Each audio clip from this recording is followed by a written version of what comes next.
আসসালামু আলাইকুম। আমরা আজকে একটি ইনভার্টারের আইজিবিটি কীভাবে চেঞ্জ করা হয় সেটি নিয়ে আমাদের আজকের এই ভিডিও। আমরা বিস্তারিতভাবে বলতে চেষ্টা করব যে একটি ইনভার্টার কোনো কারণে যদি আইজিবিটি ডেড হয়ে যায় সেক্ষেত্রে আমরা কীভাবে আইজিবিটি রিপেয়ার করে আমরা লাগাতে সক্ষম হব সেটি নিয়ে আজকের আমাদের এই ভিডিও। আমরা এই দেখতে পাচ্ছি আমাদের কাছে 2-3টা ইনভার্টার রয়েছে। এই ইনভার্টারগুলো অনেকগুলা কন্ট্রোল কার্ড খারাপ, অনেকগুলা পাওয়ার কার্ড, আবার অনেকগুলা আইজিবিটি ডেড। এখন আমরা এগুলা রিপ্লেস করব অন্য একটি ইনভার্টারের আইজিবিটি খুলে যেটি আমরা ঠিক করব সেটির আইজিবিটি আমরা চেঞ্জ করে রিপ্লেস করে লাগাবো। প্রথমে আমরা এই তাতাল এবং সাকারের মাধ্যমে আমাদের যে সোল্ডারিং লিডগুলো রয়েছে সেগুলা রিমুভ করব। আমরা প্র্যাকটিক্যালিভাবে দেখানোর চেষ্টা করব কিভাবে একটি পাওয়ার কার্ড থেকে আইজিবিটি রিমুভ করা হয়।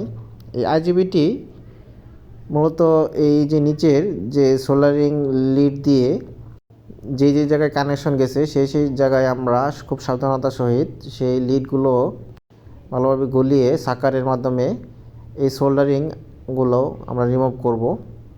কারণ এই আইজিবিটি হয়ে এই পাওয়ার কার্ড বিভিন্ন প্রান্তে ক্যাপাসিটর থেকে শুরু করে বিভিন্ন ধরনের ডায়োড, রেজিস্টর, ট্রানজিস্টর এগুলোতে চলে গেছে এই লাইনটি। সেই জন্য আমরা খুব সাবধানতার সহিত এই সোল্ডারিং লিডগুলো খুলতে চেষ্টা করব। একটি ইনভার্টারের দুটি সাইড থাকে, একটি হচ্ছে পাওয়ার সাইড, একটি হচ্ছে কন্ট্রোল সাইড। এই আমরা এটি দেখতে পাচ্ছি ছবিতে, এটি হচ্ছে কন্ট্রোল কার্ড। এই কন্ট্রোল কার্ডের সাহায্যে ইনভার্টারটি কন্ট্রোলিং করা হয়ে থাকে। এইটি হচ্ছে পাওয়ার কার্ড। এই পাওয়ার কার্ড এবং কন্ট্রোল কার্ড এই দুটি নিয়েই মূলত আমাদের এই ইনভার্টার। পাওয়ার কার্ডের ভিতর বিভিন্ন ধরনের ক্যাপাসিটি ব্যাংক থেকে শুরু করে নানান ধরনের ক্যাপাসিটর, রেজিস্টর, অনেক কিছু থাকে। সেক্ষেত্রে আমাদের এই পাওয়ার সাইডে আইজিবিটির যে এই পার্টটি আমরা খুলে আমরা যেই নতুন আইজিবিটিটি আমরা লাগাবো সেটি আমরা যেভাবে সোল্ডারিং লিড দিয়ে রিমুভ করতেছি আইজিবিটি, সেভাবে আবার সোল্ডারিং লিড দিয়ে আবার পুনরায় আমাদের আইজিবিটি ইনস্টল করতে হবে এই পাওয়ার কার্ডে। একটি ইনভার্টারে আইজিবিটি ডেড বা গুড কিভাবে বুঝবো আমরা সেটি আমরা এখন বোঝানোর চেষ্টা করব যে একটি ইনভার্টারে কিভাবে আইজিবিটি টেস্ট করা হয়। অনেকগুলো ইনভার্টার রয়েছে। আমরা আইজিবিটিটি খুললাম।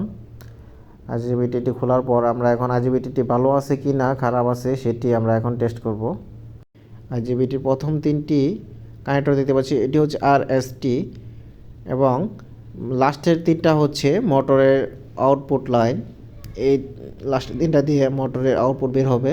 আমরা আইজিবিটি টেস্ট করব ডায়োড মোডে নিয়ে।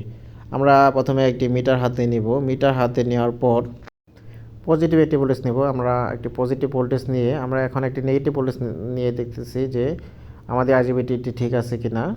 আমরা দেখতে পাচ্ছি যে আমাদের আইজিবিটিটি কাজ করতেছে। আমরা আরএসটি এই সাইডে প্রত্যেকটা ডায়োড মোডে নিয়ে আমরা চেক দিলাম। আইজিবিটি টেস্টের ক্ষেত্রে আমাদের দুটি জিনিস লক্ষ্য রাখতে হবে, একটি পজিটিভ ভোল্টেজ এবং একটি নেগেটিভ ভোল্টেজ। আমরা প্রথমে আরএসটির সাইডের পজিটিভ ভোল্টেজ নিয়ে সবগুলা টার্মিনাল মাপ দিব যে একটি নির্দিষ্ট মান দেখাবে ডায়োডের, এবং এরপর একটি নেগেটিভ ভোল্টেজ নিয়ে আরএসটির একটি নির্দিষ্ট মান দেখাবে। তারপর আবার পজিটিভ এবং নেগেটিভ ভোল্টেজের মাধ্যমে ইউবিডব্লিউর টার্মিনাল রয়েছে হাতের ডানে। এই ইউবিডব্লিউ এই যে এটি 3টি দেখতে পাচ্ছি, মাঝে একটি কেবল ধরে ইউবিডব্লিউ সবগুলা টার্মিনাল দেখব যে একটি নির্দিষ্ট মান দেখায় কিনা ডায়োডের। একটি নির্দিষ্ট মান দেখায়, সেক্ষেত্রে 3টি টার্মিনালে যদি ব্যালেন্স থাকে তাহলে আরএসটি সাইডের পজিটিভ এবং নেগেটিভ ভোল্টেজের ধরে ডায়োড মোডে নিলে একটি নির্দিষ্ট মান দেখাবো। ডায়োডের 3টি টার্মিনালে 3টি মান দেখাবে।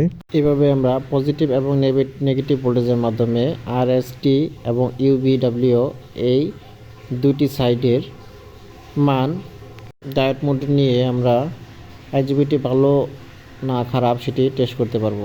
ধন্যবাদ সবাইকে।